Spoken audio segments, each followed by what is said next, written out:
Bonsoir à tous et merci d'être au rendez-vous de cette émission qui revient ce soir sur les mesures prises par le gouvernement dans la lutte contre le Covid-19. Des mesures qui sont en cours il y a presque 3 mois. Que pensent les Togolais de ces mesures? Nous avons recueilli des réactions de quelques citoyens. Vous les écouterez tout à l'heure. Nous parlerons également dans cette émission de l'évolution des travaux scientifiques du côté de l'Université de Lomé dans la recherche des solutions thérapeutiques pour les malades du Covid-19. Nous insisterons particulièrement ce soir sur le port de masque et son importance pour une bonne protection, surtout la bonne manière de le porter.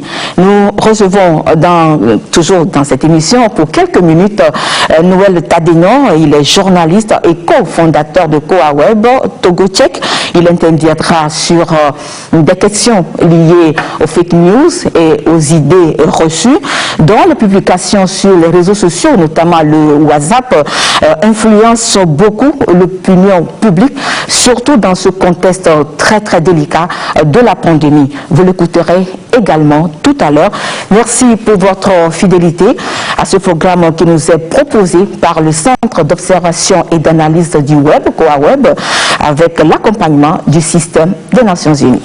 Ce programme vous est proposé par le Centre d'observation et d'analyse du web, Coaweb, avec l'accompagnement du système des Nations Unies sous le leadership du PNUD à travers son laboratoire d'accélération des ODD. Voilà, à part le confrère journaliste Noël Tadénon, dont je vous ai annoncé tout à l'heure sa présence ici également dans cette émission, nous avons 2 autres invités qui, eux, sont là avec nous et ils seront là jusqu'à la fin de cette émission. Il s'agit du secrétaire général du ministère de la Santé et de l'Hygiène publique, médecin colonel Aoussi Sossinou Marcel. Docteur Aoussi, bonsoir et bienvenue. Bonsoir Carole. Bonsoir chères téléspectatrices et téléspectateurs. Merci une fois encore de nous avoir reçus ici. C'est un plaisir, docteur Aoussi. Avec nous, professeur Salou Mounérou, il est agrégé de bactériologie et virologie. Professeur Salou, bonsoir. Bonsoir Carole. C'est un plaisir de vous avoir dans cette émission. Un plaisir partagé. Nous profitons pour saluer les téléspectateurs. Merci pour votre disponibilité. Je le disais tout à l'heure, nous sommes là encore ce soir. Le Covid nous rassemble toujours et tous les mardis nous sommes au rendez-vous pour maximiser la sensibilisation. Et donc, d'abord, nous allons voir l'évolution de la maladie, c'est ce qui est très important d'ailleurs. Et quand on sait que c'est le ministère de la Santé et de l'Hygiène publique qui communique officiellement les chiffres sur la maladie, alors dites-nous, le SG, quels sont les chiffres actualisés à ce jour du mardi 26 mai? Une fois encore, merci beaucoup Carole. À ce jour, jusqu'à la journée d'hier, nous avons précisément 386 cas confirmés de Covid-19, parmi lesquels 161 sont déjà guéris. Nous avons 212 cas actifs. Les cas actifs sont en tout cas des personnes qui sont infectées et qui portent encore le virus. Et nous avons eu, depuis le début de l'épidémie jusqu'à ce jour, malheureusement, 13 décès. Le dernier décès est survenu, au fait, en cours de suivi hospitalier par un accident vasculo-cérébral. C'est un cas d'AVC sur lequel le cas de Covid a été découvert et voilà, il n'a pas pu survivre lors de la prise en charge, ce qui fait le 13e cas.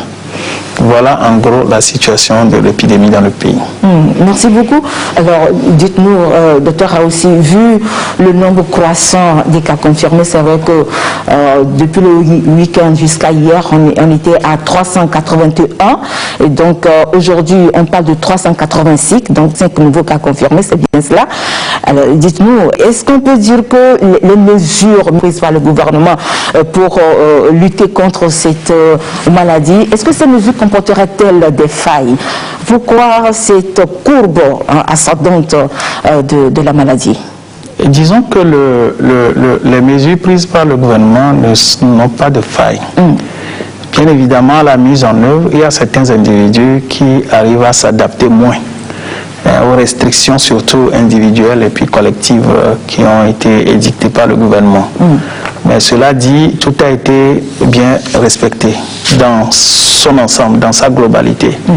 Ce à quoi nous assistons, c'est que parmi les 386 cas, il y a pour la plupart, c'est des Togolais résidant à l'étranger et qui sont rentrés dans leur village à travers nos frontières poreuses et qui ont été détectés grâce à la vigilance du réseau communautaire mis en place et bien structuré autour du comité préfectoral de gestion de Covid-19. Et avec les directeurs préfectoraux de la santé, les responsables des formations sanitaires, les agents de santé communautaire, les leaders religieux, les leaders communautaires, les chefs traditionnels, les garants des us et coutumes et les volontaires communautaires, on arrive à identifier ces personnes qui sont rentrées des voyages et c'est chez ces personnes-là, en majorité, que nous trouvons donc ces cas positifs. Bien évidemment, je voudrais féliciter nos agents qui sont sur le terrain parce que c'est des centaines de prélèvements qui sont convoyés vers les centres de traitement biologique chaque fois. Et c'est parmi eux qu'on trouve ce cas limite. Hier précisément, c'était 300 et quelques échantillons qui avaient été traités. Et parmi eux, il n'y a que 5 positifs. Donc, pour dire que... Et parmi les 5, tous sont des voyageurs. Il y a un qui est arrivé du Ghana, un qui est arrivé du Nigeria, et 3 autres arrivés du vol des Togolais qui sont rapatriés du Koweït. Le samedi, le vol du samedi. Exactement. Voilà, c'est parmi eux que des cas ont été trouvés, qui ont été déclarés. Voilà, globalement, comme ça, la situation se présente. C'est pour dire que les cas domestiques que nous avons, ce n'est pas des cas ils ne sont pas tous des cas de transmission d'origine inconnue. C'est des personnes qui étaient en contact avec des cas confirmés et qui ont été suivis. Et à l'issue de leur suivi, ils se sont avérés positifs. Et donc, ils sont également comptés parmi les 386 cas. C'est ça. Les quelques rares cas qui ont fait l'objet d'une recherche très active, surtout grâce au 111, où ils se sont signalés, où c'est la population qui les a signalés et on est parti faire le prélèvement, et pour lesquels l'origine de leur infection n'est pas connue, ces cas font toujours objet d'une enquête épidémiologique profonde pour savoir comment et par où ils ont été infectés. Et il y a certains parmi eux par qui nous arrivons à identifier donc l'origine de leur infection, mais pour d'autres ça reste encore assez mystérieuse. Parfois c'est des gens qui ont des parcours assez complexes et certainement ils ont chopé l'infection. Mais le plus important c'est que quand nous trouvons un cas infecté, c'est d'identifier toutes les personnes qui ont été en contact avec ce cas, les suivre, leur faire le test régulièrement jusqu'à ce qu'on puisse détecter ceux qui sont infectés parmi ces contacts-là. Et après que nous ayons identifié les contacts infectés, on fait tout pour que ces nouveaux infectés ne transmettent plus le virus à d'autres personnes. Voilà, c'est comme ça le système fonctionne. Ok, merci beaucoup pour tout ce travail-là que vous abattez. Professeur Salou, c'est vrai que l'engagement du corps médical, du corps soignant dans cette lutte contre le Covid-19 n'est plus à démontrer. Alors, selon vous, qu'est-ce qui doit être le plus grand défi à relever dans cette lutte? Merci, Carole. Cette question, en tout cas dans notre contexte, et pour nous, c'est le respect primo des mesures barrières. C'est ça. Le port de masque, le lavage des mains, le respect de la distanciation sociale. C'est ça. En un mot, globalement, les règles édictées par le gouvernement doivent être prises au sérieux. C'est vrai que sous un autre angle, je dirais, le grand défi, c'est de trouver le vaccin. Pour le virologue que je suis, lorsqu'on aura le vaccin, tout le monde sera soulagé. C'est ça. Alors, situation exceptionnelle, la crise sanitaire est une nouvelle et grande expérience que vous êtes en train de vivre. En tant que virologue, vous l'avez dit, vous êtes également pharmacien. Qu'est-ce qui continue par marquer votre esprit et susciter en vous une sorte de curiosité? Très belle question. Je crois qu'en tant que pharmacien, sous cette casquette-là, ce qui m'a le plus frappé en premier, c'est la surenchère qu'il y a eu autour des équipements de protection. Masques, solutions hydroalcooliques, j'en passe. J'ai été un peu surpris par l'homme du 21e siècle que nous sommes. Il y a une maladie grave où nul n'est à l'abri, mais les gens étaient habités par la recherche du profit. Et ça, c'est quelque chose qui continue par aiguillonner un peu mon esprit. Je veux comprendre. C'est ça. Ça me préoccupe. Vous voulez comprendre? Oui, je veux comprendre. C'est-à-dire, je pourrais être malade, mais au-delà, ce qui m'intéresse, c'est comment faire du profit, alors qu'on pouvait être... On a vu des philanthropes ici. Jack Ma qui a distribué gratuitement des tests, des masques. Et certains de nos constituants avaient ces masques-là et ont fait flamber les prix. Je me suis demandé pourquoi. Oui, mais d'aucuns vous répondront que c'est du business. Et tous les moyens sont bons pour s'enrichir. Il faut profiter des situations. Docteur Aoussi, qu'est-ce que vous pensez de tout ça? Moi, je crois que la réponse du gouvernement était immédiate. D'abord, c'est le chef de l'État en personne qui a trouvé que on ne peut pas vivre dans cette situation de pénurie de façon continuelle. Il a fait affréter des avions spéciaux pour aller chercher, pour aller acheter. C'est ça qui a fait que la disponibilité des intrants pour la prise en charge et pour la gestion de tout le processus de Covid-19 dans le pays a été beaucoup plus facilité.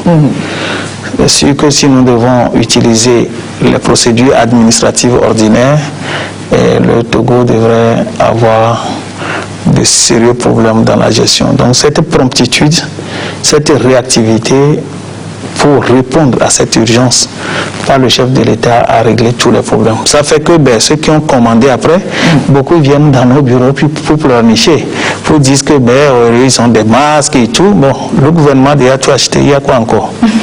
Est-ce que vous pensez que tous les problèmes sont réglés? En tout cas, pour le moment, et puis ce qui est intéressant, par la suite, les partenaires aussi ont réagi positivement. Vous avez entendu, Jack Ma, c'est un philanthrope, c'est un multimilliardaire.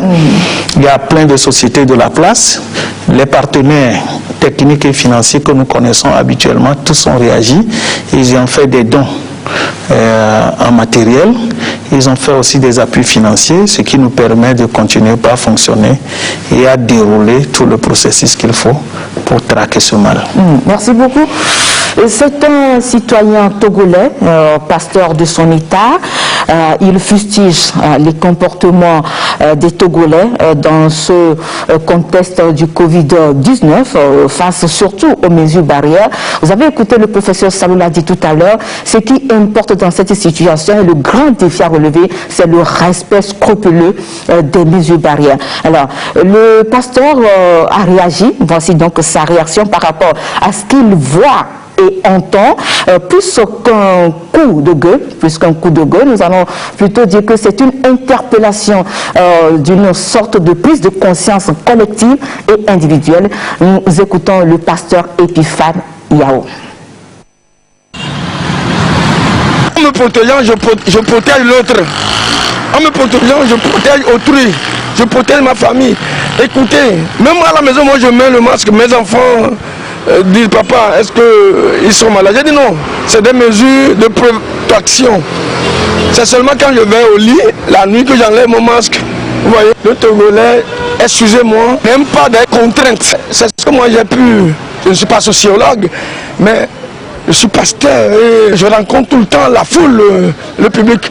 Quand la décision vient d'autrui, le Togolais ne veut pas, il ne veut pas se soumettre à la décision. Ils ont commencé, nous avons commencé, j'allais dire, pas porter les masques. Et à un moment donné, bon, on a dit, mais c'est quoi ça? Quelqu'un m'a précédé, il a dit qu'on est essoufflé, c'est un faux problème. Hein. Moi, je l'ai porté. Bon, il faut chercher un masque qui vous sied. Donc, le Togo n'aime pas les contraintes. On vous dit de rester à la maison, il ne veut pas rester. Mais on vous dit porter pour vous protéger l'autre. Non, c'est parce que quand on dit, hein, quand c'est la loi, le Togolais veut braver la loi. Voilà, c'est ce que j'ai compris. Le Togolais, excusez-moi, chers concitoyens, le Togolais, nous ne sommes pas disciplinés. Vous voyez? Donc, il faut peut-être passer par l'éducation civique et morale. Il faut que chaque station radio puisse parler. Hein? La communication est la mère de l'éducation. Il faut communiquer, il faut demander aux Togolais de porter ça, c'est pour leur propre bien. Parce que je ne veux pas mourir maintenant, hein, du haut de mes 60 ans. Écoutez, je veux encore vivre 40 ans, avoir 100 ans. Donc si chacun sait que en le faisant, il vivra longtemps, eh bien, c'est des mesures sanitaires, c'est des mesures sécuritaires. Donc, le Togolais, en un mot, n'aime pas qu'on le force.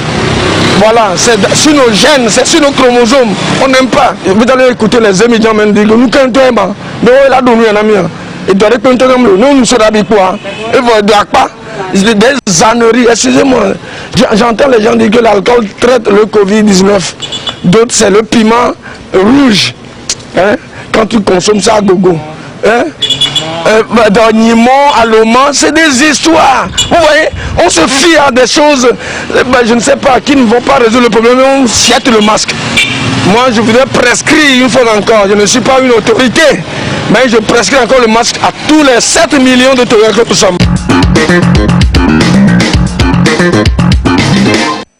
Voilà, docteur aussi, comment est-ce que vous appréciez ce coup de gueule de notre pasteur? Bravo à notre révérend pasteur, bravo, félicitations.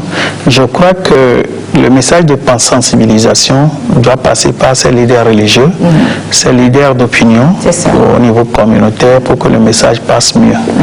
Et aussi les parents. Et vous savez que si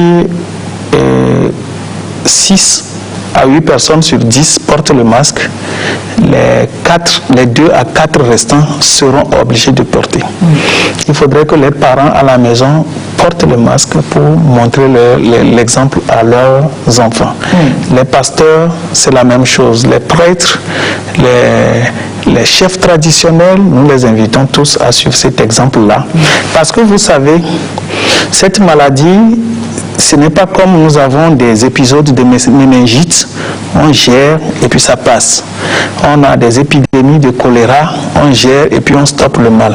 C'est un mal planétaire, c'est pour ça qu'on l'appelle une pandémie. À partir de cet instant, nous devons commencer par apprendre à vivre avec Covid et nos habitudes doivent changer. Le port de masque, ça protège non seulement contre le Covid, mais ça protège également contre d'autres grippes. Ça protège contre la poussière. C'est un peu comme quand on prescrit les préservatifs. Les préservatifs, lors des rapports sexuels, protègent contre les maladies sexuellement transmissibles. Et l'infection VIH, mais ça protège également contre la grossesse non désirée.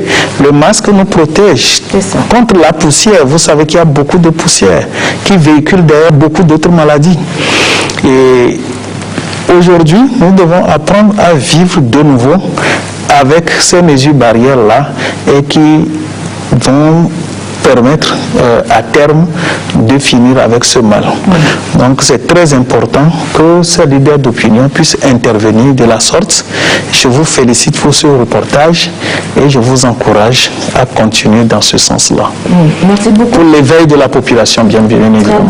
Très bien. Docteur Aoussi, professeur Salou, qu'est-ce qui a retenu votre attention par rapport à ce que vous venez d'entendre de la bouche du pasteur? Merci, Carole. J'ai vu que ce pasteur, M. Yao, dans sa mission pastorale, a appris à connaître l'homme. Et je retiens que la sensibilisation contre Covid-19, ce n'est pas que seulement les philanthropes qui apportent quelque chose ou ce que nous faisons, mais c'est aussi ce qu'il est en train de faire. Et des gens comme lui, il faut que nous en ayons suffisamment dans le pays. Très bien. Voilà. Alors, vous avez décidé qu'on parle ce soir particulièrement du port de masque. Ça veut dire que vous avez fait un constat et vous voulez peut-être régler, de résoudre cette problématique. C'est quoi la problématique lorsqu'on parle du port de masque comme l'une des barrières, l'une des mesures barrières contre le Covid-19? Oh oui, il faut que le masque joue son rôle. Il s'agit de nous protéger, comme l'a dit le pasteur tout à l'heure, mais de protéger autrui. Mais en même temps, dans cette fonction, il faut que je retienne que si le masque peut retenir des pathogènes, alors il y a des mesures derrière pour ne pas que je puisse me contaminer en le retirant par exemple. L'autre chose, c'est ces masques réutilisables. Et il faut que l'hygiène soit au rendez-vous. Le soir, vous rentrez, vous devez pouvoir laver ce masque, le sécher et avec un fer à repasser bien chaud, le redresser, repasser et le reprendre. Et ce port correct du masque, c'est de couvrir la bouche et le nez. Ce n'est pas un élément du décor du visage. Ce n'est pas comme un écouteur qu'on met sur la tête. Non, il faut que ce masque joue son rôle pour lequel nous le portons. Couvrir le nez et la bouche. Parce que de plus en plus, on retrouve beaucoup de nos concitoyens qui ont le masque effectivement et qui attendent soit l'injonction des forces de l'ordre pour le porter. Il y en a qui l'ont et qui l'ont au menton. Et toutes ces mesures-là ne sont pas faites pour aider. Si j'ai un masque, il faut que je le porte correctement, il faut que je l'entretienne comme cela se doit. Merci beaucoup. Vous êtes là également ce soir, c'est pour nous parler de comment avancent les travaux scientifiques du côté de l'Université de Lomé, notamment au sein du COMUL.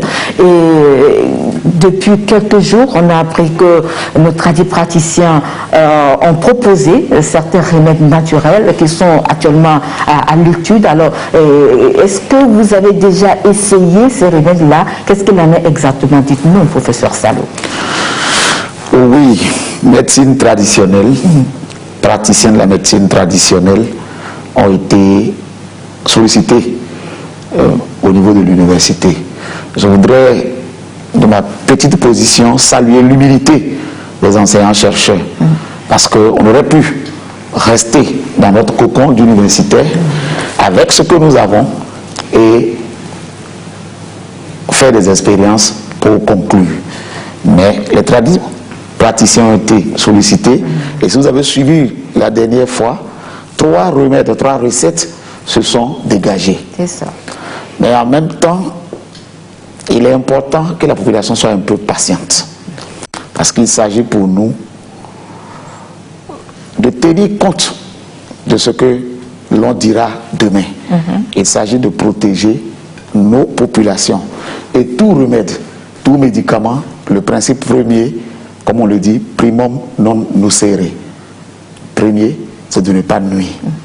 Et donc, dans l'approche, vous voyez, nous sommes face à une pandémie où il n'y a pas de médicaments.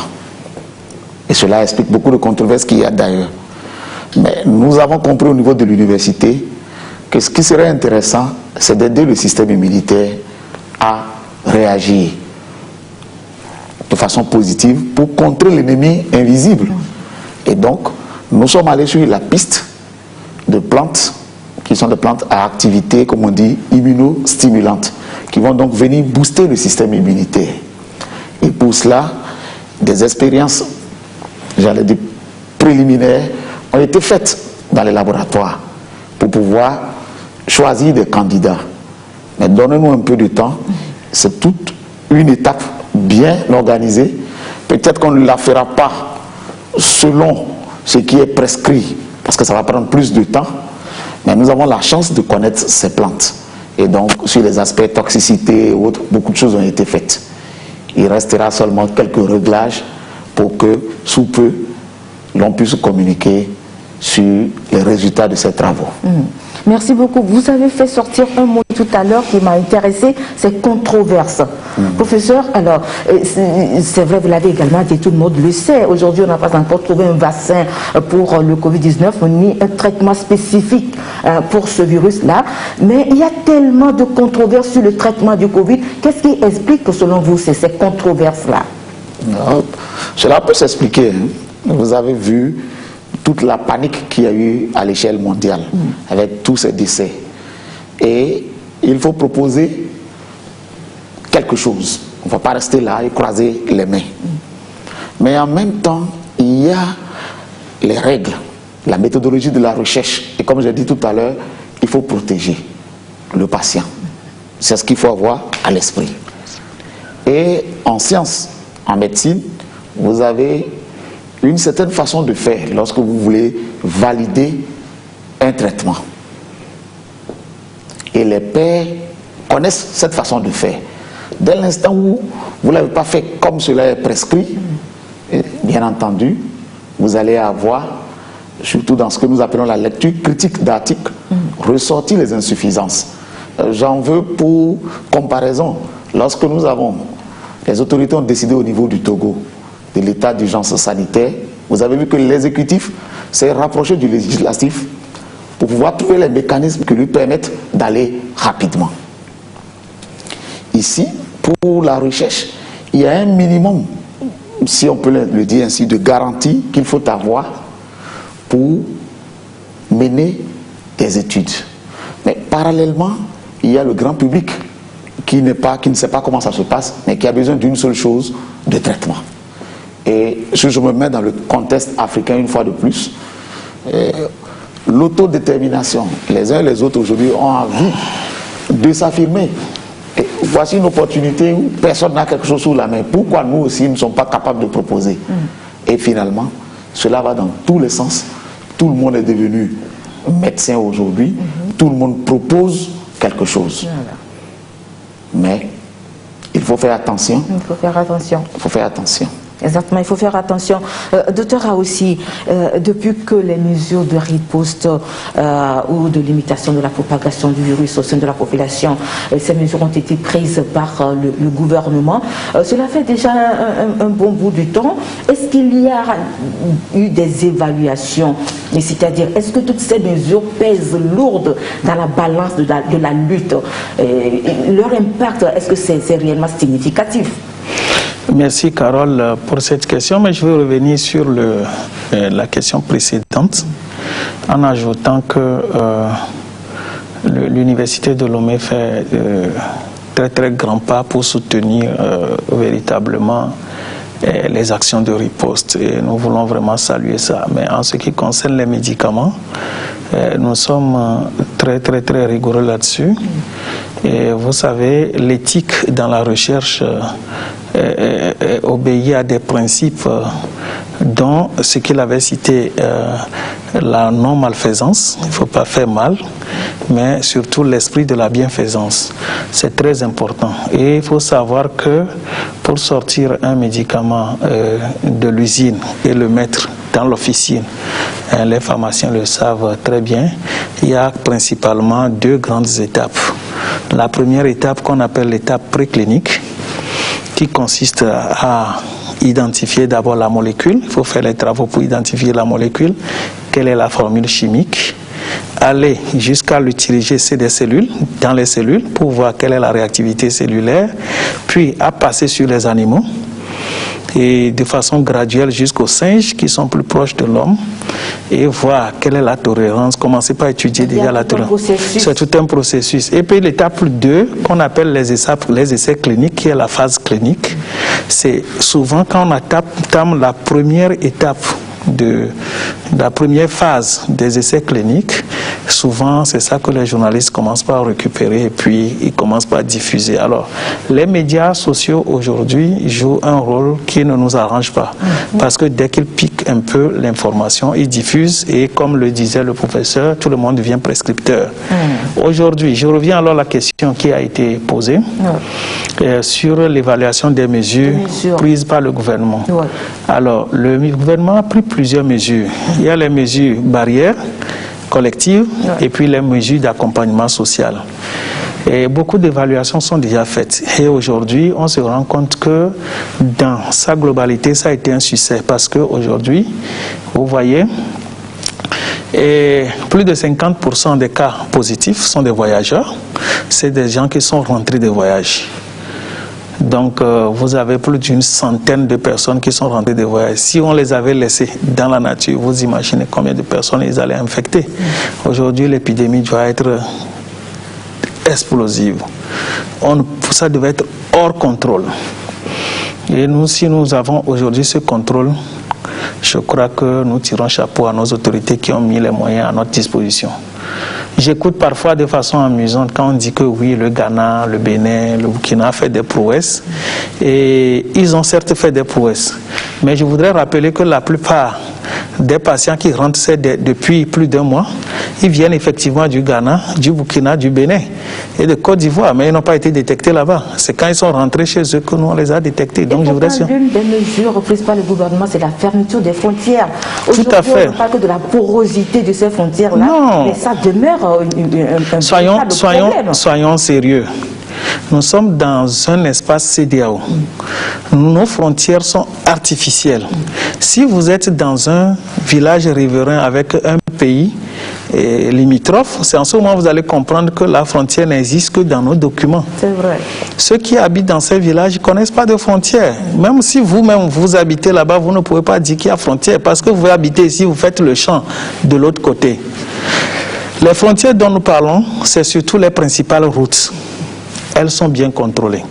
Que ce soit à Hila-Kondi, que ce soit à Kodioviakopé, que ce soit à Sinkassé, et les autres axes secondaires qui sortent du Togo sont assez bien contrôlés. La plupart du temps, comme les gens sont animés d'un désir maternel, paternel de rentrer chez eux, mais ils utilisent toutes les voies qui leur permettent d'arriver à destination. Et nous, on ne peut pas les punir pour ça. Au contraire, ceux qui arrivent à venir, nous arrivons à les recenser grâce à l'aide des communautés, j'avais déjà dit ça tantôt, à leur faire le test et quand ils sont positifs, l'État met encore les moyens à leur disposition pour les prendre en charge. C'est de ça qu'il s'agit. Pour le bouclage des villes, la limitation des mouvements entre les villes a permis aussi que d'autres personnes infectées, que certaines personnes infectées ne traversent pas leur ville d'habitation, de résidence, pour aller dans les villages et infecter les gens et vice-versa. Voilà les mesures qui sont barrières collectives qui sont assez bien contrôlées dans le pays. Le grand trafic, les gens rentrent beaucoup plus au Togo par les grands axes, que ce soit l'axe aéroportuaire, l'axe portuaire ou les grands axes routiers que j'ai cités.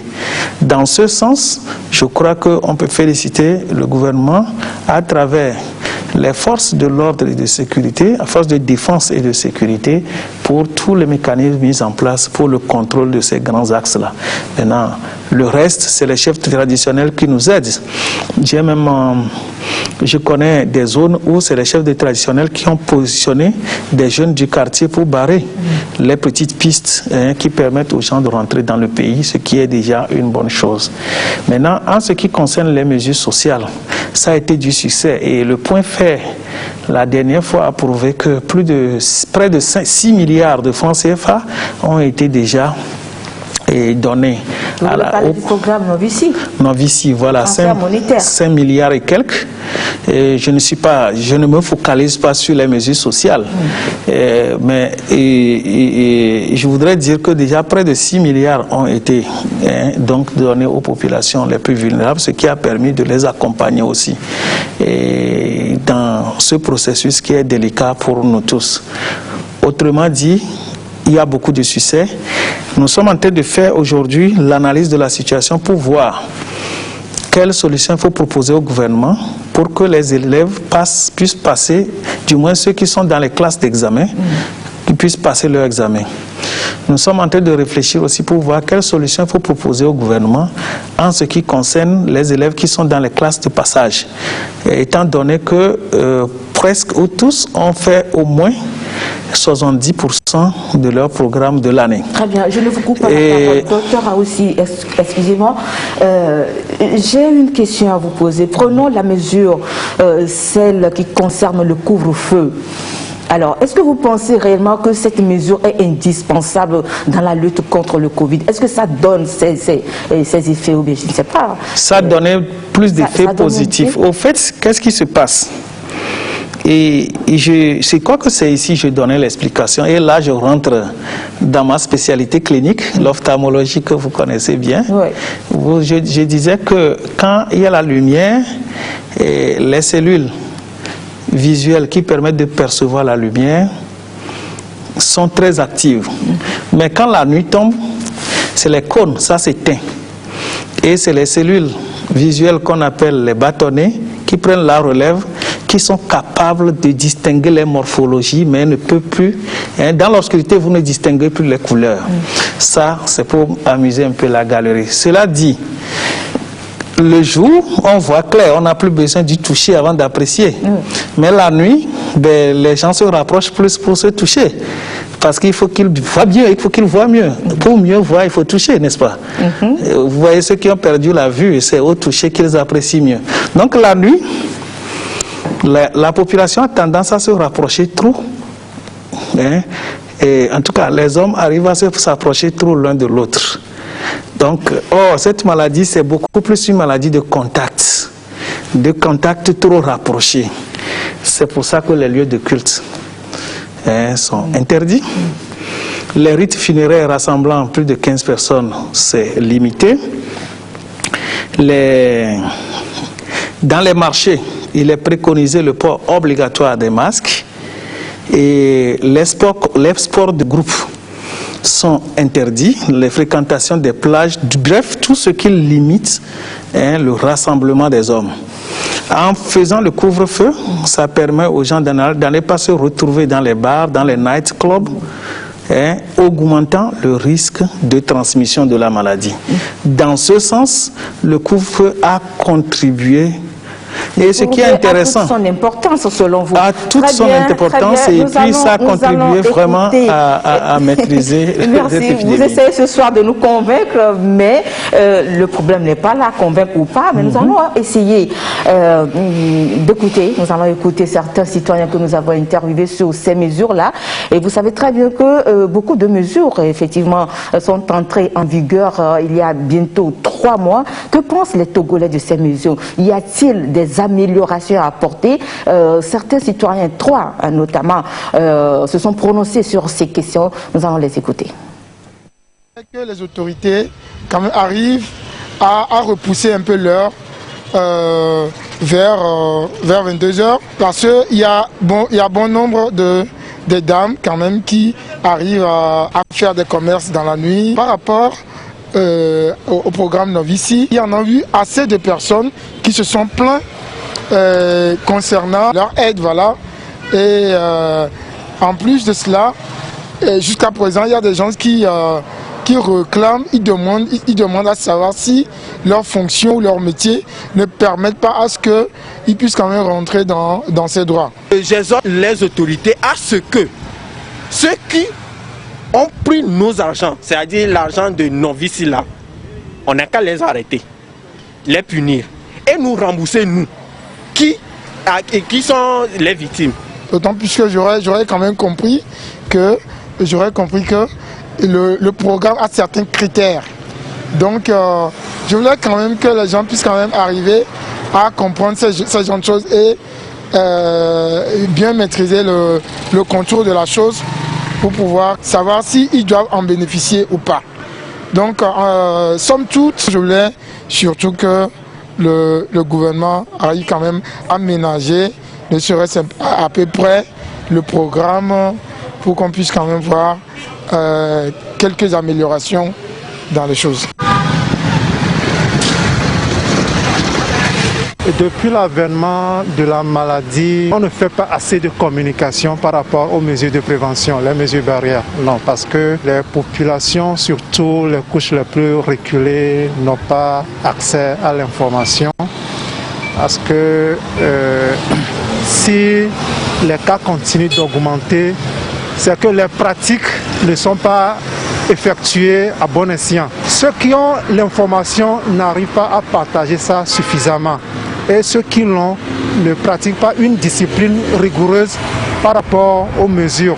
Je pense pour ma part que c'est ce qui fait que les cas, au lieu de diminuer, ou bien au lieu d'être constants, continuent d'augmenter. Le port de masque ne doit pas être obligatoire, mais le port de masque doit être sujet à des sanctions pour les défaillants. Il faut que ce soit vraiment une mesure contraignante.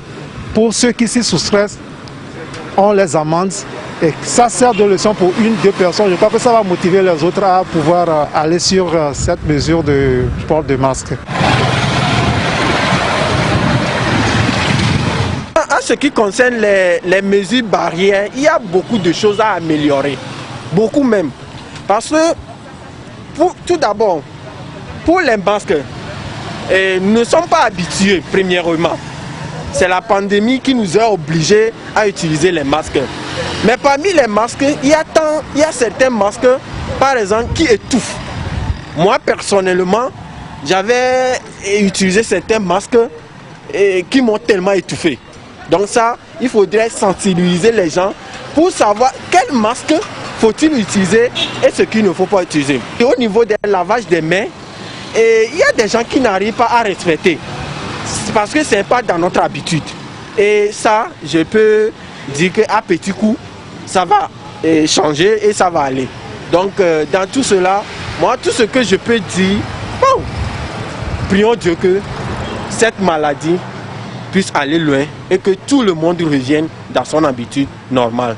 Le coronavirus nous a permis à connaître certaines choses, ce qui se passe dans le pays et ce qui ne va pas. Donc, j'exhorte tout le monde à respecter les mesures barrières que les autorités ont mis à place pour pouvoir vaincre cette maladie.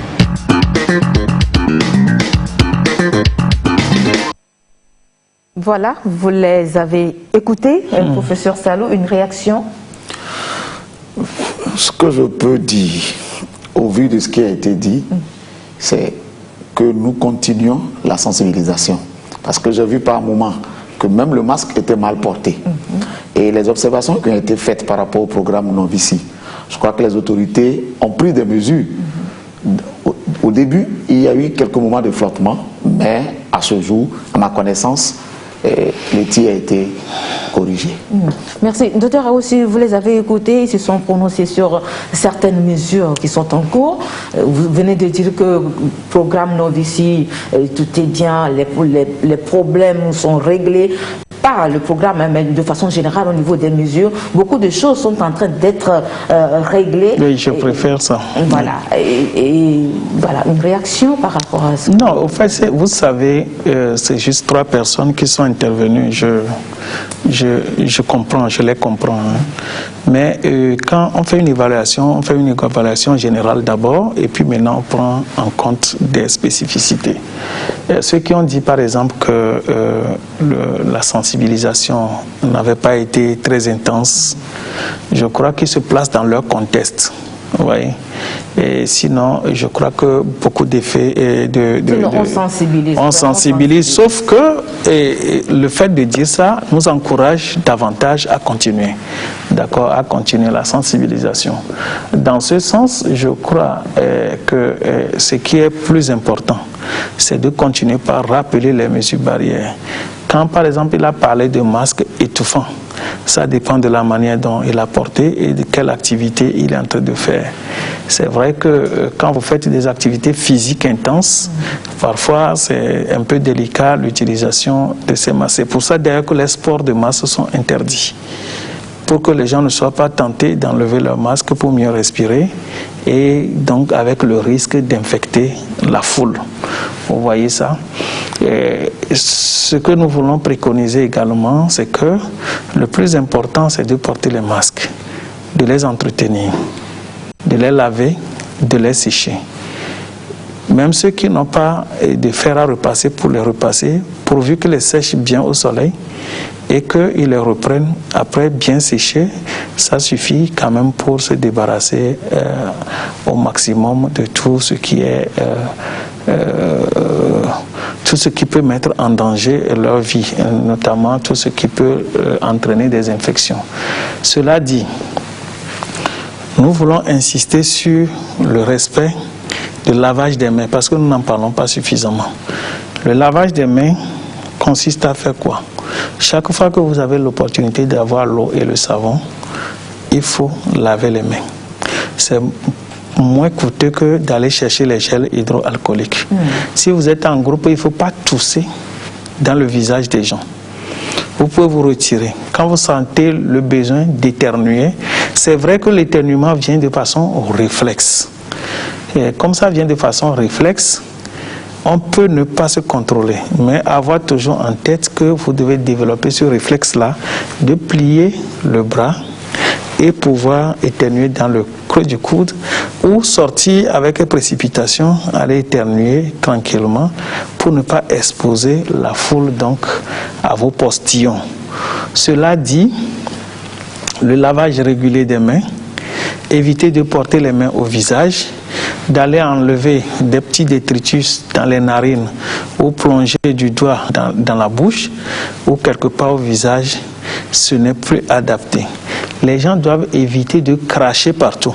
C'est dans ces crachats-là, il y a ces virions, ces microbes qui pourraient infecter d'autres personnes. Nous devons apprendre à nettoyer proprement aussi nos lieux de travail, les tables. Et ceux qui utilisent les gants, c'est vrai, ils protègent leurs mains, mais ils ne protègent pas les éléments avec lesquels ils travaillent. Ils pourront y déposer donc des éléments infectieux qui pourraient les infecter plus tard ou infecter d'autres personnes. Même quand nous disons que la durée de vie de la cellule qui héberge le virus, c'est limité, pendant ce temps où le virus est encore actif, ça peut encore infecter d'autres personnes. Bref, cette maladie est venue nous rappeler les règles élémentaires d'hygiène de vie individuelle, collective et environnementale, et nous devons apprendre désormais à respecter notre hygiène de vie, que ce soit l'hygiène sur le plan propriété, l'hygiène physique aussi. Il est dit que ceux qui font moins d'activité physique sont susceptibles de faire la forme grave de la maladie. Donc, reprendre les activités physiques.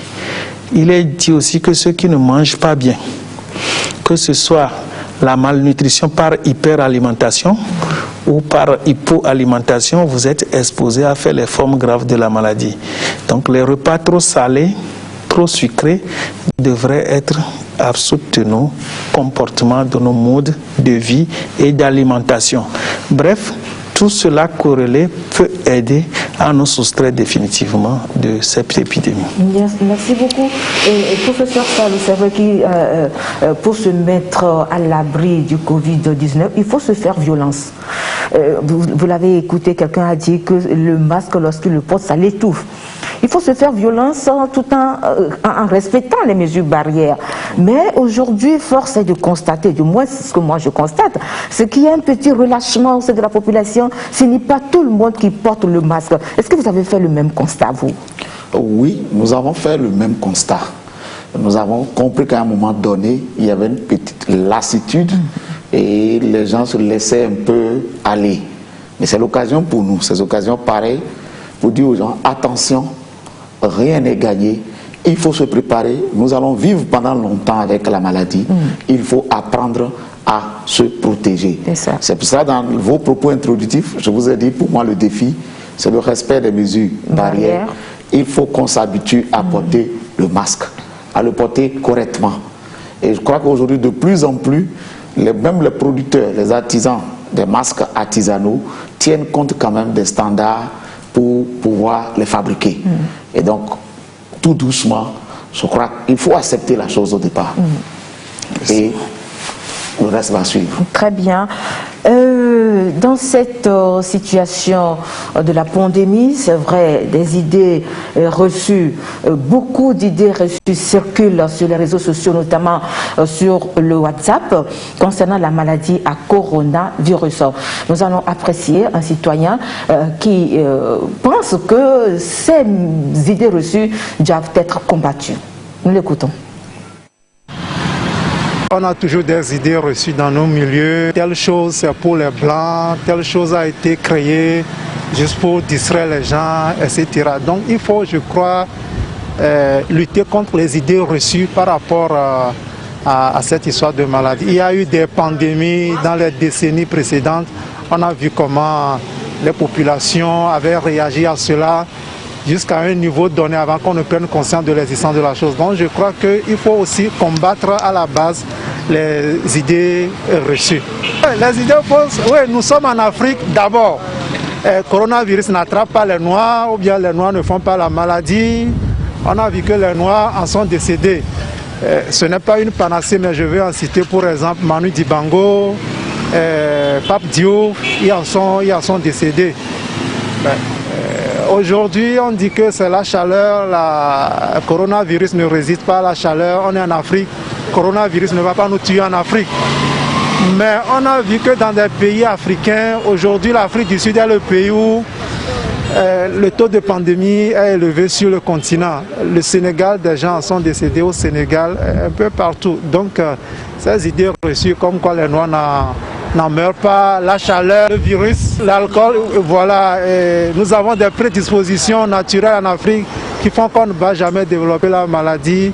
Bon, il y a toutes ces idées-là. Mais quand on va dans les statistiques encore officielles, bon, je suis sûr que ce n'est pas tout qu'on nous dit, mais quand on va dans les statistiques officielles, on voit ce qui se passe sur le terrain, que ça ne reflète pas la réalité. Donc il y a tout ça aussi qu'il faut pouvoir combattre.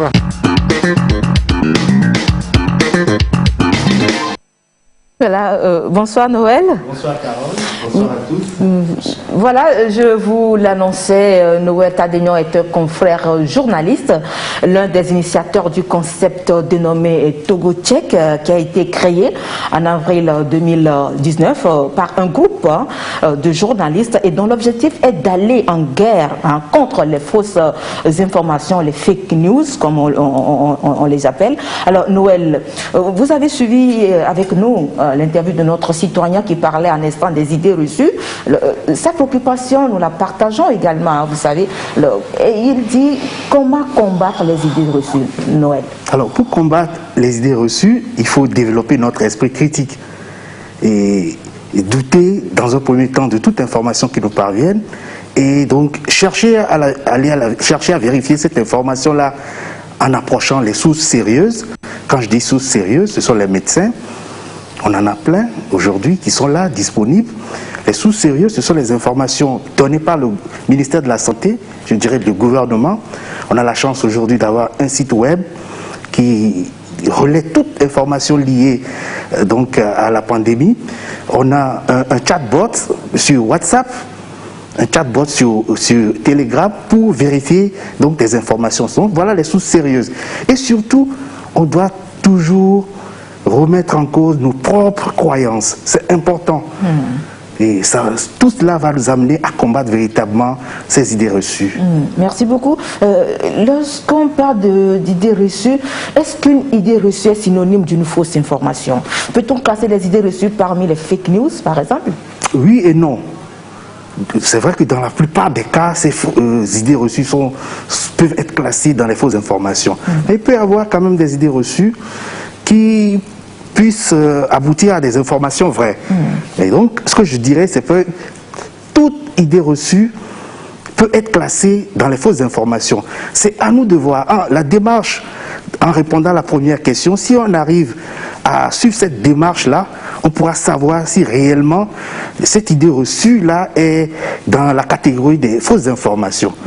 Donc, en résumé, toute idée reçue peut être classée dans les fausses informations, mais il peut arriver qu'on ait un faible pourcentage qui soit quand même qui ait quand même des éléments de base qui soient vrais. Voilà ce que je peux répondre. Très bien. Alors, est-ce que les fake news sont des informations volontairement truquées?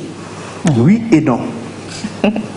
Oui et non, parce que globalement, les fausses informations, dans la catégorisation des fausses informations, on a la malinformation, on a la désinformation, on a la mésinformation.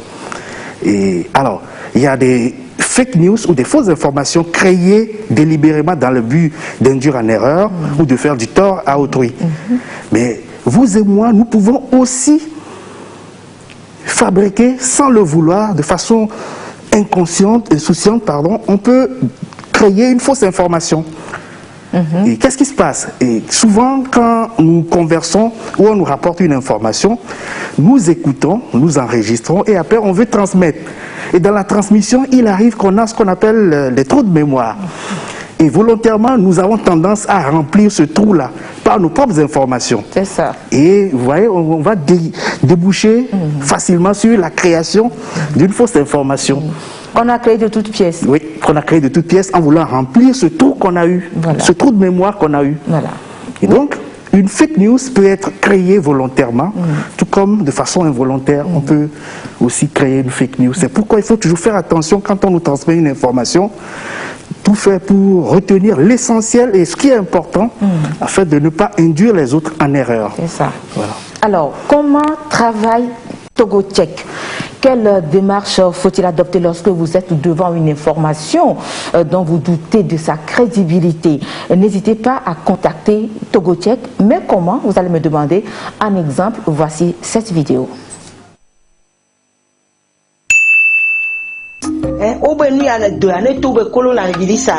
Oba me kole yogea kwa me kole drogea do ma le le do ale sinao okuda me ko nu na so rabisota do ma gogo na do ka nya pata le hia me la yogea nya pata le hia me la yo droga et de funto lo.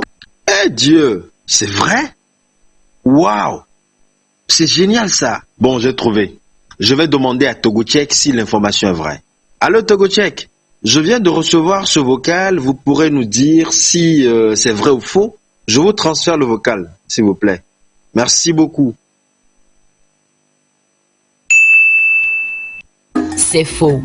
AFP Factuel, le département de vérification des informations de l'agence France Presse, précise que cette fausse information a été réalisée à partir d'un générateur de Breaking News.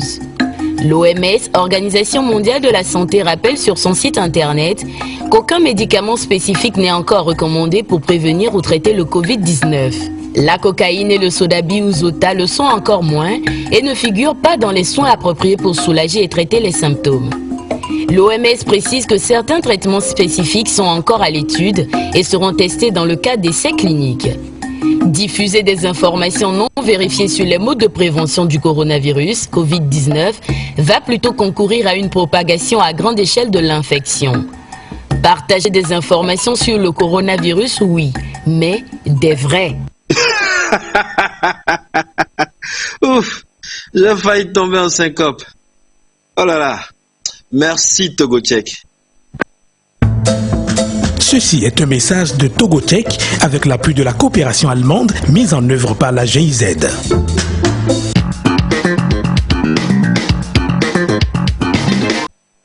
Voilà, partager des informations sur le coronavirus, oui, mais des vrais. Chers invités, est-ce que vous avez juste une question, docteur Aoussé, est-ce que vous avez une question à poser à M. Noël? Eh bien évidemment, parce que là, l'élément qui vient de passer est très édifiant, sauf que ça a manqué quelque chose. Oui.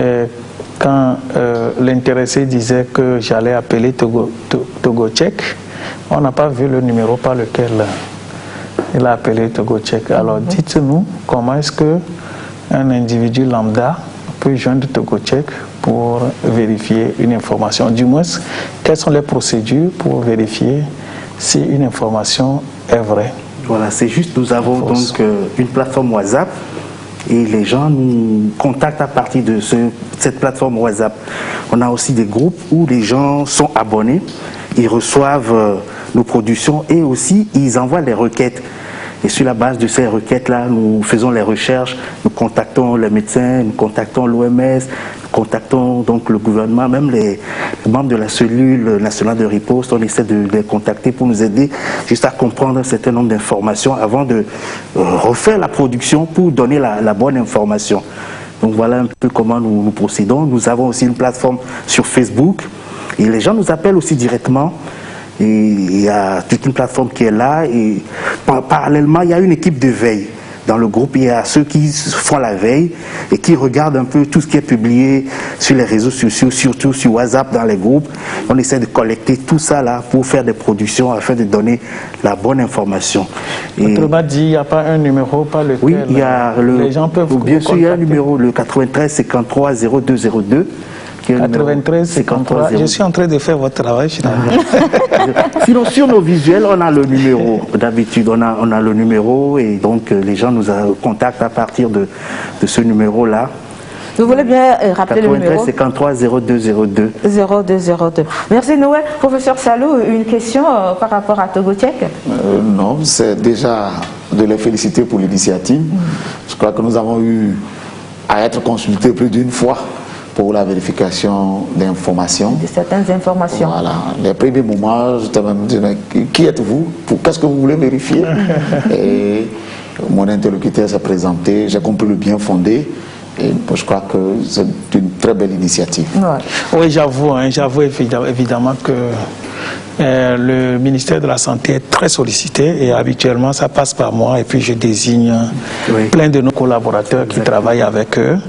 Et voilà, donc ça se passe très très bien. Il y a plein de fausses informations, en tout cas des informations diffusées massivement sur les plateformes et qui se sont avérées donc totalement fausses et qui ont été donc démontées par Togocheck. Félicitations. Merci, c'est l'occasion pour nous aussi de vous remercier, surtout le professeur Salou qu'on a vraiment bousculé. Et merci aussi aux membres de la cellule, surtout au ministère de la Santé, vraiment disponible. Tous les médecins ont été disponibles pour nous apporter la bonne information. Ils ont vite compris le bien fondé de l'initiative. Et aujourd'hui, on a pensé que oui, ça circule sur WhatsApp, sur les réseaux sociaux, mais il faut quand même aller au-delà. Et on a soumis un projet, c'est comme ça la GIZ nous a accompagnés pour toucher plus de monde à travers des radios. Donc la GIZ soutient ces radios-là et nous produisons. Et ces radios de Lomé à Saint-Cassé reprennent ce que nous produisons dans 4 langues, notamment le français. Pour le moment, le thème, le MOBA et l'EV. Donc pour le moment, on essaie de voir dans quelle mesure on pourra produire dans d'autres langues, puisque les fausses informations circulent dans nos langues nationales aussi. Et donc il faudra essayer d'embrasser le maximum de langues afin que la bonne information parvienne à nos concitoyens. Merci beaucoup Noël. C'est vrai que tout à l'heure, en parlant des intentions qui se cacheraient derrière la tête des personnes qui s'adonnent à la publication de ces fausses nouvelles, vous avez parlé de l'esprit de nuire, l'intention de nuire ou bien d'influencer l'opinion. Alors, à part ces raisons, qu'est-ce qui pousserait encore quelqu'un à partager volontairement une information qui n'est pas vraie du tout? Il y a des gens qui ont pour passion la diffusion de fausses informations. Ils prennent du plaisir à induire les autres en erreur. Et généralement, la plupart, comment ils mesurent la portée de leur publication?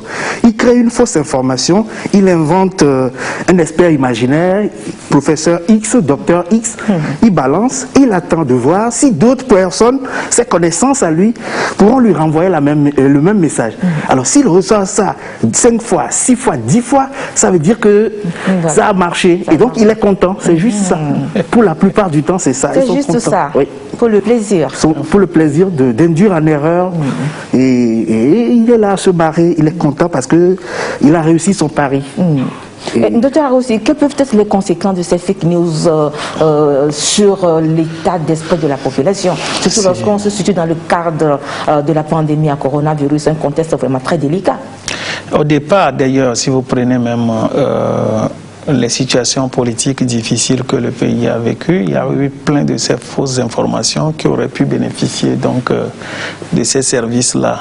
C'est toujours désastreux, les fausses informations. Et nous, ça a failli impacter négativement sur nos actions de terrain.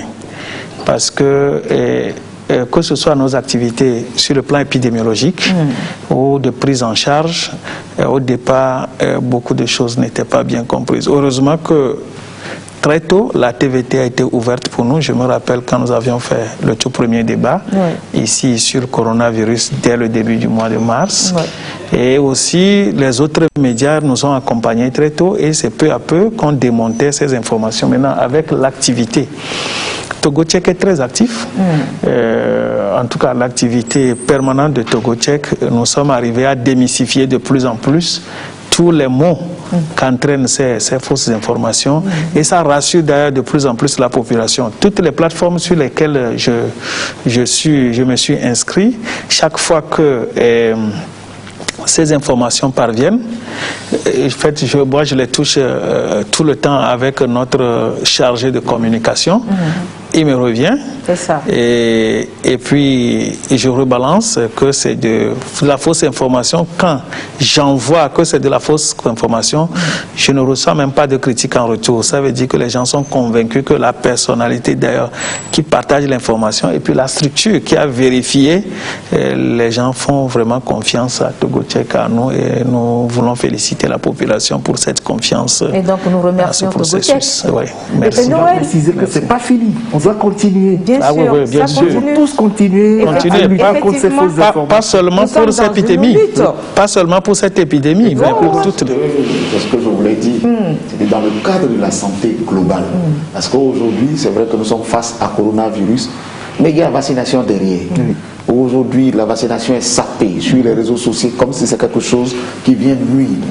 Mais vous et moi ici, si il n'y a pas eu de programme de vaccination, peut-être que nous ne serons même plus en vie. Et ça, c'est sûr. Ça, c'est sûr. Je voudrais que Togo Tchèque se saisisse de ces fausses informations sur la vaccination. Nos mamans aujourd'hui commencent à avoir peur.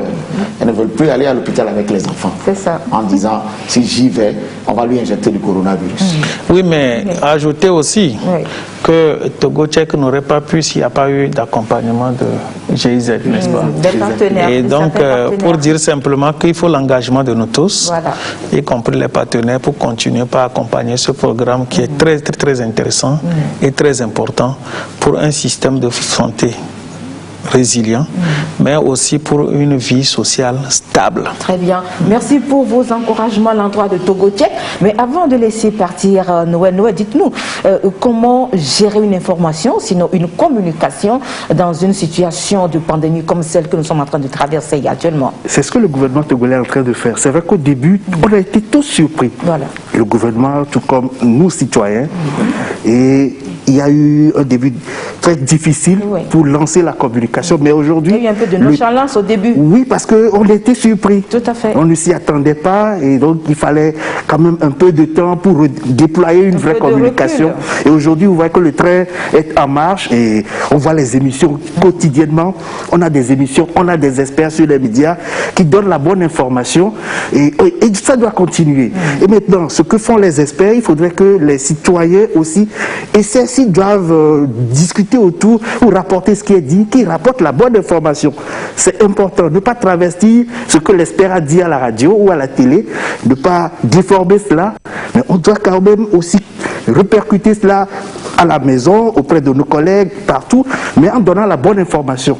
Et en tout cas, moi je félicite ce qui se fait, l'organisation qu'il y a autour, le dispatching des experts sur les médias, et c'est ça, c'est de cette communication qu'on doit, dont on a besoin aujourd'hui, et ça doit continuer, on ne peut qu'encourager cela, et on espère qu'il y aurait plus de soutien de la part des partenaires, des bailleurs, pour pousser ce travail-là, et afin que ça soit continué. Un autre élément que j'aimerais ajouter pour finir, on ne doit pas oublier aussi le travail qui avait commencé au niveau des localités reculées, des villages avec les gongonneurs. Il y a un petit relâchement en ce moment, et je pense que nous devons tous reprendre conscience et voir dans quelle mesure, même si ce n'est pas tous les jours, qu'on trouve des moments dans la semaine pour que ces gongonneurs-là rappellent les gestes barrières à la population. C'est important. C'est important. Merci beaucoup Noël d'être passé dans cette émission, et encore félicitations pour votre initiative fort louable. Merci beaucoup et bonne suite d'émission. Merci beaucoup. Je me tourne vers le professeur Salou. Professeur Salou, entre-temps, vous nous parliez de la participation, ou de la contribution des praticiens, la médecine traditionnelle qui a été invitée dans la recherche des solutions thérapeutiques contre le Covid-19. Mais entre-temps, est-ce que la commande du produit malgache n'a pas fait de frustration au sein de cette crème des praticiens togolais? On est en train de chercher des remèdes, voilà, on commande un remède qui est aussi naturel. Et comment est-ce que les praticiens ont reçu cette information-là? Est-ce qu'ils ne se sont pas découragés? Parce qu'au départ, lorsque vous les avez associés, ils étaient très contents, satisfaisants, ou bien satisfaits. Mais aujourd'hui, est-ce qu'ils sont encore animés de cette satisfaction, de ce sentiment, je veux dire? Oui, merci. Franchement parlant, parce que je connais, on cause avec les gens. C'est vrai que dès que le produit Covid organique est rentré au Togo et qu'il a été dit qu'il allait être utilisé sur votre plateau ici, dans les minutes qui ont suivi, effectivement, les spécialistes de la médecine traditionnelle se sont sentis frustrés. Mais très rapidement, nous avons rassuré. Et j'en veux pour preuve, on va aller un peu vite. Vous êtes à la maison. Les médicaments, c'est de la chimie, c'est de la cuisine. Quand vous prenez de l'eau, que vous mélangez à de l'huile, ou de l'huile à de l'eau, le résultat n'est pas le même. dans notre jargon, on appelle émulsion huile dans eau ou émulsion eau dans huile. L'exemple, c'est avec la vinaigrette. C'est ça. Vous allez avoir tout de suite quelque chose qui prend sous forme de mayonnaise et l'autre qui ne prendra jamais. Pour dire que les médicaments traditionnels, ne serait-ce que le Covid organique qui a été reçu, qui contient principalement de la tébézinine. Il y a d'autres composants que nous ne connaissons pas. Il est important, avant de l'utiliser, c'est ce que nous avons dit à cette tradithérapeute-là, de l'utiliser, de nous assurer sur un certain nombre de choses. Vous voyez, la plante qui est produite à Lomé ou à Aotué, où il y a du phosphate, n'aura pas exactement la même composition que celle qui est produite à Saint-Cassé ou à Kara, quoi qu'il s'agisse de la même espèce. L'autre chose, en termes de médicaments, il y a ce qu'on appelle l'idiosyncrasie, la susceptibilité individuelle. Ce qui est vrai chez le Malgache peut ne pas être vrai chez le Togolais. Bien sûr. Nous ne disons pas que ce n'est pas vrai. Donc il faut mettre les gens au même niveau. Il y a, je vous ai dit, pour les recettes que nous avons reçues au niveau togolais, il y a des tests au niveau minimal que nous avions effectués. La même chose sera faite. Il faut que nous prenions toutes les mesures pour que demain, lorsqu'on va nous interroger, que nous soyons capables de répondre. L'instruction a été donnée au thérapeute, voici quelque chose, donnez-nous la conduite à tenir. Et nous allons nous comporter comme cela se doit, mais très rapidement, pour que, si oui, le Togo doit en commander, vous aurez la réponse. Merci beaucoup. Pour avoir la vraie information, puisqu'on en parlait tout à l'heure, il faudrait que je pose cette question au SG. Le produit malgache, Covid organique, quand il est arrivé, est-ce qu'on a déjà commencé par l'essayer sur les malades? Moi j'appelle ça la potion. En fait, qu'est-ce qui se passe? Moi, je ne peux pas appeler ça médicament. De par la formation que j'ai reçue, en tant que clinicien, en tant qu'épidémiologique, je ne l'appelle pas médicament. C'est des potions, c'est des décoctions. On a pris de l'herbe qu'on a bouillie. Quelle est la concentration? On ne sait pas. Est-ce que ça peut être exposé à la lumière? On ne sait pas. Est-ce que ça peut être exposé à la chaleur? On ne sait pas. Est-ce qu'une femme enceinte peut le prendre? On ne sait pas. Quelle est la formule chimique? Est-ce que ces formules chimiques-là, les chaînes des formules chimiques peuvent tenir longtemps dans le temps? On ne sait pas. Si vous êtes un insuffisant rénal, est-ce que vous pouvez le boire? On ne sait pas. Bref, c'est pas ça médicament. Un médicament, c'est l'ensemble de... C'est pour ça d'ailleurs que je déclinais les différentes étapes de la fabrication d'un médicament et j'étais arrivé à la phase des essais cliniques où il y a 4. C'est ça.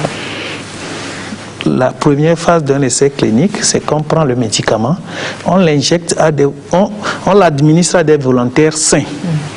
Ça permet de déterminer la dose qui tolérera la tolérance du médicament et tout ça là. On mesure ça. On passe à la phase 2. Là, on cherche la maladie qu'on veut traiter là. On administre le médicament et on voit est-ce que ça a l'effet attendu. Et puis après, si on voit qu'il y a l'effet attendu, on passe à la phase 3, qui est la phase décisive d'un essai clinique.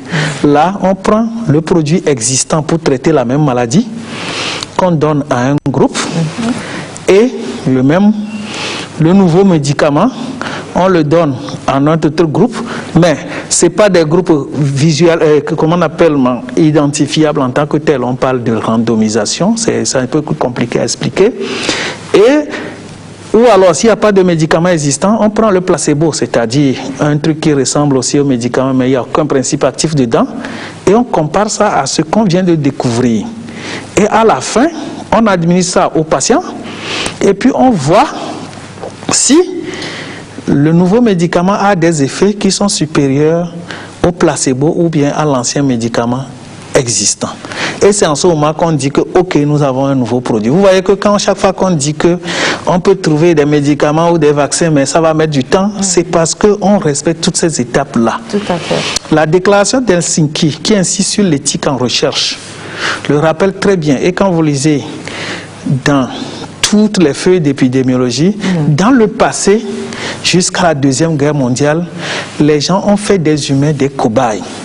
Vous connaissez l'histoire qui s'est déroulée aux États-Unis où, pour connaître l'effet à long terme de la syphilis qui est une maladie sexuellement transmissible, il y avait des chercheurs qui ont pris des Noirs américains qui étaient atteints de syphilis, ils les ont enfermés, ils leur ont donné des placebos. Les faisant croire qu'ils sont en train de les traiter, mais dans la réalité, c'est simplement les maintenir dans leur état là pour voir quelle est l'évolution ultime de la maladie. Vous imaginez ça? Les gens avaient fait de l'homme n'importe quoi dans le temps. C'est pour ça que la recherche en santé, c'est bien structuré. On ne s'amuse pas avec ça. C'est ça. Et je disais aussi la fois passée que quand la politique se mêle à la science, c'est dangereux. C'est pour ça en Afrique de l'Ouest, les chefs d'État de l'Afrique de l'Ouest ont bien fait. Leur communiqué est passé par l'Organisation ouest-africaine de la santé. C'est l'Organisation ouest-africaine de la santé qui a fait un communiqué, l'OAS, qui a fait un communiqué pour dire que nous n'avons pas d'assurance que ce médicament, c'est l'OAS qui a parlé au nom des chefs d'État africains. Ce n'est pas un chef d'État africain qui a parlé. L'organisation, là où il y a tous les experts ouest-africains, c'est eux qui ont parlé pour dire ce produit-là, nous n'avons pas l'assurance que ça peut traiter Covid-19, point. Un trait, et ça s'est arrêté là. C'est pour ça que ne faisons pas l'amalgame. La politique est à part, la science est à part. Laissons les scientifiques faire la science et les politiciens faire la politique. Très bien, merci beaucoup pour ce développement. Une question de curiosité, professeur Salou. S'agissant de l'efficacité d'un médicament, que ce soit une potion, comme l'a dit tout à l'heure, l'a appelé tout à l'heure docteur Raoussi, une potion, un remède naturel, un médicament amélioré, est-ce que ça soit à but curatif ou bien préventif, est-ce que vous arrivez quand même à tester l'efficacité de ce produit sur la charge virale lorsqu'une personne est atteinte d'une infection virale, par exemple? Parce que vous nous dites dans le cas du Covid que 80% des patients guérissent naturellement. Comment prouver cette efficacité? Dire que c'est mon médicament qui est efficace parce que ça guérit, mais toute la question elle reste posée. Merci Carole. Je crois que le docteur aussi a touché un peu. De ma formation de base, je suis pharmacien, sur tous les concepts de drug design, de pharmacie clinique. Il a abordé un peu les aspects, j'allais dire, des essais cliniques, où la notion de comparateur est sortie. Le comparateur, c'est le médicament de référence, par exemple. Mais ici, pour Covid-19, on n'a pas de comparateur. Voilà une maladie où 8 personnes sur 10 vont guérir spontanément. Même si nous faisons des essais, et que j'ai 80% de guérison, donc 8 sur 10, comment vous pouvez imputer cela à mon produit? Un autre produit dit, je suis à 75% ou à 80%. Comment je peux dire un est supérieur à l'autre? C'est pour ça qu'il y a des aspects qui n'ont pas été évoqués ici. Et, la bonne étude va être randomisée, at random, comme on dit en anglais, c'est au hasard. Celui qui prend le médicament ne sait pas ce qu'il prend. Le médecin qui donne le médicament ne sait pas ce qu'il donne pour éviter d'influencer les uns et les autres. C'est les biais de sélection et d'information. Là où nous sommes en ce moment, il nous reste peut-être une marge de manœuvre de à peu près 15 à 20% pour prouver l'efficacité. Cela ne sera pas facile. Si nous voulons être logiques, il faut avoir de grands effectifs pour arriver à le démontrer. C'est pour cela que nous revenons au sein de l'université où disons ce qui est important pour nous par rapport à un critère de jugement que vous avez évoqué, qui est la charge virale. Je veux savoir, dans un protocole, je ne parle même pas d'essai clinique, dans un protocole d'étude, quel est le remède qui, en boostant le système immunitaire, permet de réduire la durée d'hospitalisation, permet aux patients infectés ici de négativer sa charge virale. De diminuer la charge virale. Je ne suis pas en train de parler d'efficacité thérapeutique, non. Mais lorsqu'on va rentrer dans ce débat, est-ce que ça ne pose pas une question de leadership? Le docteur a aussi question de leadership, non? Non, mais je crois que je reviens encore à ma formule. Laissons les scientifiques faire la science et les politiciens faire la politique. Un point trait. Merci beaucoup. Parce que là... Nous allons évoluer dans cette émission avec le tout dernier sujet. Dans la seconde partie de son intervention, nous allons retrouver le pasteur et Epiphane Yao, qui revient sur certaines mesures en cours et formule quelques doléances à l'endroit du gouvernement. Nous allons l'écouter tout de suite. Je voudrais tirer un chapeau au gouvernement qui pense, qui se soucie des citoyens togolais. J'ai des inquiétudes, elles sont nombreuses, mais laissez-moi soulever une ou deux inquiétudes. C'est au niveau des églises, surtout. Écoutez, quand des fléaux comme celui-ci arrivent, dans le temps passé, c'est à Dieu qu'on a dû adresser nos requêtes. Effectivement, Covid-19 n'est pas le premier fléau et je crois qu'il ne sera pas le dernier. Écoutez, Jean de La Fontaine parlait de la peste dans l'un de ses chefs-d'œuvre. Quand il y a un fléau, quand il y a une pandémie, une épidémie, c'est à Dieu qu'on s'adresse.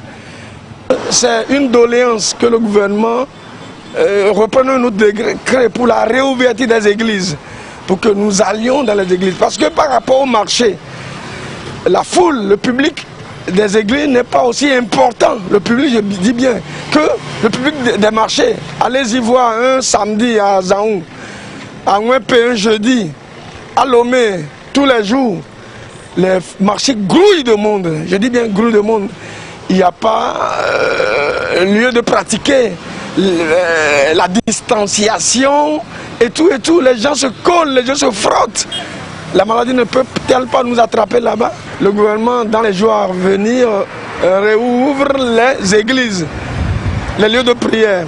Au niveau du coup de feu, mais c'est pendant la nuit que beaucoup de conducteurs de taxi-moto, je dis bien, gagnent leur, si vous me permettez la tautologie, leur gagne-pain, c'est la nuit.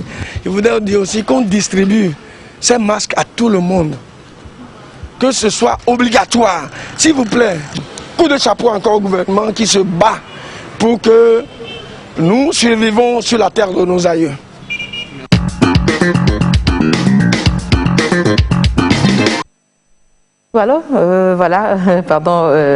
Merci au gouvernement qui se bat pour que nous survivons sur la terre de nos aïeux. Docteur Aoussi, est-ce qu'on peut dire que c'est parce qu'il est pasteur qu'il est en train de prêcher pour sa chapelle? Non, pas en demandant au gouvernement la réouverture des églises ou bien des autres lieux de culte? Non. Bon, je ne crois pas que c'est dans ce sens. Pour l'avoir déjà écouté, et je crois que c'est un révérend pasteur qui est dans une logique claire. Bref, si les fidèles peuvent comprendre, ces fidèles peuvent comprendre, ça veut dire comprendre le message qu'il est en train de délivrer, ça veut dire que même dans les églises, les mesures de distanciation physique vont être respectées. Et le port de masque, ça va être systématique, le lavage, bref, tous les gestes barrières vont être donc effectués pour prévenir la maladie. Mais cela dit, il est en train d'évoquer un aspect dont j'avais déjà parlé, c'était comment apprendre à vivre désormais avec coronavirus sans le blocage du tissu social, sans le blocage même de nos économies, de notre vie active. C'est à ça que nous devons commencer par, et nous devons rentrer dans cette transition-là pour que désormais nous apprenions à vivre de nouveau, mais dans le contexte Covid.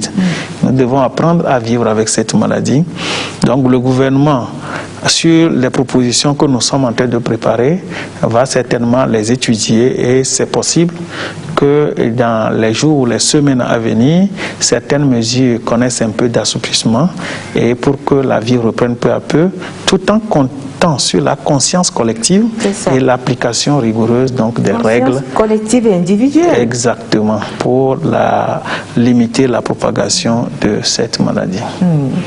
Alors, si nous référons aux chiffres des cas contaminés, on l'a vu, vous l'avez dit, c'est toujours en progression.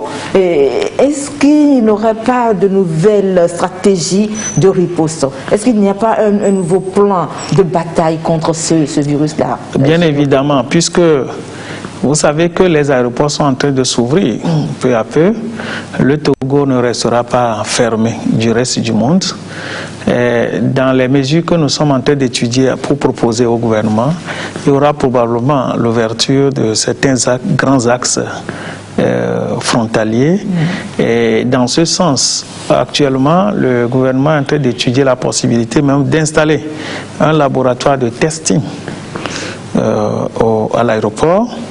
Dans le pays, il est prévu des laboratoires fixes, mais aussi des laboratoires mobiles. Nous avons déjà assez d'équipements pour déployer tout ça là. Et vous avez vu la dernière fois, le laboratoire de Kara a été inauguré et ça commence pas à fonctionner. Ce qui fait que les échantillons ne sont plus prélevés depuis Mandouri pour envoyer à Lomé et nous avons les résultats en temps réel. Bref, c'est les nouvelles stratégies pour couvrir mieux le pays. Mais ce que nous recommandons, c'est la continuité des services qui sont actuellement rendus par le niveau communautaire. Les maires, les chefs traditionnels, à partir des comités locaux, préfectoraux, il faut que chaque préfecture puisse s'adapter à son propre contexte et proposer les solutions idoines pour régler leurs propres problèmes qui s'imposent à eux. Les maires sont soumis particulièrement à une rude épreuve. Depuis qu'ils sont élus, ça fait 1 an, je crois environ 1 an je vais dire, c'est véritablement l'exercice le plus difficile qu'ils ont eu. Je les félicite, je les encourage. Ils n'ont qu'à profiter pour structurer bien les réseaux communautaires et savoir que le bien collectif est plus important que le bien individuel. Merci beaucoup. Nous sommes pratiquement arrivés à la fin de cette émission. Une question au professeur Salou. Professeur Salou, tout l'arsenal médical qui a été mis à votre disposition, vous, en tant que corps soignant, pour bien faire justement votre travail, est-ce que vous pensez qu'il y a des aspects que les autorités ont un tout petit peu oubliés et que vous voudrez vraiment bien leur rappeler, des propositions dans ce sens? Ou bien tout va bien, tout va bien? On ne peut pas dire que tout va bien quand même. On ne peut pas dire que tout va bien, mais beaucoup d'efforts ont été faits. C'est ça. C'est l'occasion encore de saluer les autorités, de les remercier pour l'engagement. Et rappeler aux uns et aux autres que la vie, c'est pas à pas. Il y a certainement, on n'est pas encore dans le meilleur des mondes. Moi, je suis biologiste. Je veux qu'on ait la possibilité de faire des choses aussi. Mais cela va venir progressivement. C'est ça. C'est ce que nous croyons. Je reste sur vous pour votre mot de fin. Quel est votre message de ce soir? Mon message, au vu de ce que le pasteur a dit tout à l'heure, c'est le contrat entre la population et les autorités. Ce contrat-là, c'est que si nous respectons ce qui a été édité par le gouvernement, très rapidement, les mesures d'allègement pourront suivre. Si nous pouvons démontrer publiquement que nous respectons, je suis convaincu que dans les maisons closes, dans les lieux de culte, on pourra le faire. Et donc j'invite les uns et les autres à la discipline. Merci beaucoup. Docteur, aussi, beaucoup de Togolais souhaiteraient vivement que l'État décrète le port systématique des masques. Qu'est-ce que vous en pensez et quel sera votre mot de fin? Oui, le décret en soi, ce n'est pas ça qui règle le problème. C'est surtout la prise de conscience collective, comme l'a dit le professeur Salou. Et je voudrais également rappeler que nous devons apprendre à vivre désormais avec Covid-19. Et en apprenant à vivre avec Covid-19, l'État, comme il a dit, a fait sa part. Nous attendons vraiment de la population pour suivre et appliquer rigoureusement les consignes que nous leur donnons. Et que ceux qui ont les masques au visage, on ne veut plus les retrouver au menton. Et que les gens puissent respecter toutes les consignes qui vont dans le sens donc, des mesures barrières collectives, le respect des couvre-feu, le respect du blocage des villes, le respect des gestes barrières, l'application effective des gestes barrières pour qu'ensemble nous puissions endiguer ce mal. Merci beaucoup, chers invités. Voilà, mesdames et messieurs, c'est la fin de cette émission. Tout le plaisir a été pour nous de vous l'avoir présenté. Merci beaucoup pour votre fidélité, surtout pour votre attachement à ce programme. Merci à Coaweb et ses partenaires. Et nous disons merci à nos invités pour leur disponibilité. Merci également à toute l'équipe de la réalisation. On se donne rendez-vous demain si tout va bien. Mais d'ici là, passez une excellente soirée avec le reste de nos programmes. À demain. Ce programme vous est proposé par le Centre d'observation et d'analyse du web, QuaWeb, avec l'accompagnement du système des Nations Unies sous le leadership du PNUD à travers son laboratoire d'accélération des EDD.